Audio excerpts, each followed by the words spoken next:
Avant, l'haltérophilie était vraiment un sport réservé plus ou moins aux hommes, avec des gros muscles, un petit gabarit et bien trapu. Alors que maintenant, non, enfin, tout sport peut se pratiquer autant par des hommes que par des femmes.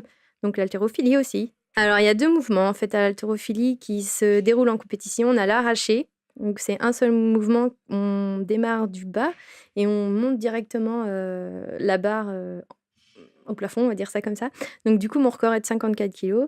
Et pour l'épaulé jeté, donc là, on part du bas, on s'arrête au niveau des épaules et après, on jette la barre.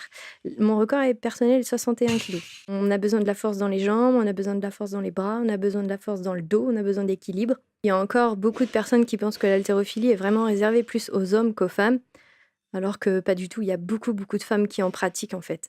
Je me rappelle la première année où je suis devenue championne de France, je suis allée le lundi au collège. Quand on m'a demandé: «Qu'est-ce que tu as fait ce week-end?» étant donné que j'avais pas été à l'école le vendredi, quand j'ai dit à la prof: «Bah, j'étais au championnat de France d'haltérophilie et j'ai gagné», elle m'a regardée avec des yeux, ils sont tous retournés vers moi du moins et enfin ça les a surpris parce qu'il y avait pas beaucoup de personnes dans ma classe à cette époque, j'étais en 5e, qui étaient au courant que je faisais de l'haltérophilie. Pour que les règles bougent, il faut que, par exemple, les hommes essayent des sports dits féminins et que les femmes, vice versa, essayent des sports dits masculins.